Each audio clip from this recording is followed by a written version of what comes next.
വീട്ടിൽ നിന്നും പുറത്തിറങ്ങുവാൻ കഴിയാതെ പ്രയാസം അനുഭവിക്കുകയാണ് ഒരു കുടുംബം. മുണ്ടക്കണ്ണി കായ്ക്കറിപ്പൊട്ടിക്ക് സമീപം താമസിക്കുന്ന കാപ്പൽ വീട്ടിൽ ഗോവിന്ദൻകുട്ടിയും കുടുംബവുമാണ് ആധാരത്തിൽ കൃത്യമായി രേഖപ്പെടുത്തിയ വഴിയിൽ സ്വകാര്യ വ്യക്തി മതിൽ കെട്ടിയതോടെ ദുരിതത്തിലായത്. വീടിന്റെ ഉമ്മറപ്പടിയോട് ചേർന്നാണ് ഒരാൾ പൊക്കത്തിൽ പുറത്തേക്ക് നോക്കിയാൽ പോലും കാണാത്ത വിധം മതിൽ നിർമ്മിച്ചത്. വിഷയവുമായി ബന്ധപ്പെട്ട വില്ലേജിലും പോലീസ് സ്റ്റേഷനിലും പരാതി നൽകിയിട്ടും തുടർ നടപടി ഉണ്ടായില്ലെന്ന് വീട്ടമ്മ വിജയകുമാരിയും അവരുടെ മകനും പറഞ്ഞു. 26 കൊല്ലം കഴിഞ്ഞ സ്ഥലം വീടും വെച്ചിട്ട് അന്നുള്ള വഴിയാണ് ഞങ്ങൾക്ക് ഈ വഴി 6 വഴിയാണ് പറഞ്ഞത്.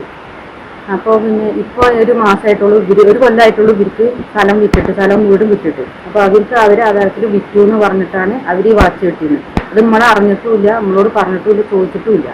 മെമ്പറെടുത്ത് പോയപ്പോൾ മെമ്പർ പറഞ്ഞു പണി നിർത്തിയേക്കാണ്, ഇനി എന്തെങ്കിലും തീരുമാനമായിട്ടേ ഇത് പണിയെടുക്കുള്ളൂ എന്ന് പറഞ്ഞിട്ട് ഞങ്ങൾ രാവിലെ പണിക്ക് പോയി വന്നപ്പോഴാണ് ഇങ്ങനെ. പിന്നെ പാർട്ടിക്കാരായി ഇടപെട്ട് അവരൊന്നും പറഞ്ഞത് കേൾക്കണില്ല. വില്ലേജിൽ നിന്ന് ഓഫീസർ വന്നു, അവർ പറഞ്ഞിട്ടൊന്നും അവർ കേൾക്കണില്ല പറഞ്ഞു. പിന്നെ അവർ തഹസിൽദാർ അയക്കുക, ഇതിനൊക്കെ വഴി എന്തായാലും കിട്ടും, നിയമപരമായി തന്നെ നിങ്ങൾ പോയിക്കോളും ഒക്കെ പറഞ്ഞു. പിന്നെ സ്റ്റേഷനിൽ പോയി കംപ്ലൈൻറ്റ് കൊടുത്തിട്ടുണ്ട്. അവരും പറഞ്ഞു ഇവരോട് വഴി വിട്ടുകൊടുക്കാൻ വേണ്ടി പറഞ്ഞിട്ടുണ്ട്. അപ്പോൾ ആര് പറഞ്ഞാലും അവർ കേൾക്കണില്ല. അവർ ആധാരത്തിൽ അവർ വില കൊടുത്ത വഴിയാണെന്നാണ് അവർ പറഞ്ഞത്. ഞങ്ങൾക്ക് അതൊന്നും അറിയണ്ട, ഞങ്ങളുടെ വഴി ഞങ്ങൾക്ക് ഉപയോഗിക്കാൻ കിട്ടണം, വേറെ ഒന്നിനും ഞങ്ങൾക്ക് വേണ്ട, ഉപയോഗിക്കണം. ഞങ്ങൾക്ക് നടക്കാതിരിക്കാൻ പറ്റില്ല, നമ്മളെ അടച്ചുകെട്ടിയാൻ പറ്റില്ലല്ലോ. അതുകൊണ്ട് ഞങ്ങൾക്ക് ഞങ്ങളുടെ വഴി കിട്ടണം. പോലീസ് സ്റ്റേഷനിൽ പോയി കേസാറെ കണ്ടു. എന്നിട്ട് അവര് ഒരു മൈൻഡ് ഇല്ല, അവർ കൊടുക്കില്ലാന്ന് വെച്ചിരിക്കുക.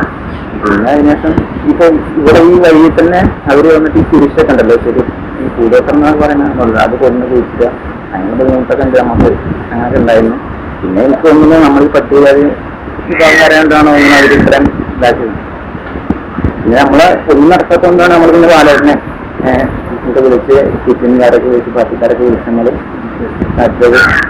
വാർഡ് മെമ്പറുമായി വിഷയം ചർച്ച ചെയ്തിട്ടും പ്രശ്നം പരിഹരിക്കപ്പെട്ടില്ലെന്നും കുടുംബം വ്യക്തമാക്കി. ആശുപത്രി കേസ് വന്നാൽ ഒരാളെ എടുത്ത് വാഹനത്തിൽ കയറ്റുവാൻ പോലും കഴിയില്ല. പട്ടികജാതിയിൽപ്പെട്ട കുടുംബമാണ് പരാതി നൽകിയിട്ടും അവഗണന നേരിടുന്നത്. അനധികൃതമായി കെട്ടിയ മതിൽ പൊളിച്ചു നീക്കുവാൻ സ്വകാര്യ വ്യക്തി സ്വമേധയാ തയ്യാറായില്ലെങ്കിൽ സിപിഐഎം പാർട്ടി ഇടപെട്ട വിഷയം പരിഹരിക്കും എന്നാണ് സ്ഥലം സന്ദർശിച്ച നേതാക്കൾ പറഞ്ഞത്. മനുഷ്യത്വമില്ലാതെയാണ് സഞ്ചാര സ്വാതന്ത്ര്യം മുടക്കിയതെന്നാണ് നേതാക്കൾ പറഞ്ഞത്. പട്ടികജാതി ക്ഷേമ സമിതിയുടെയും സിപിഐഎമ്മിന്റെയും നേതാക്കളായ കെ സുരേന്ദ്രൻ, വിനോദ് കുമാർ, ബാലസുബ്രഹ്മണ്യൻ, മാണിക്യൻ, മിനി, സജിത്, ഉണ്ണികൃഷ്ണൻ, ശിവദാസൻ എന്നിവരാണ് സ്ഥലം സന്ദർശിച്ചത്.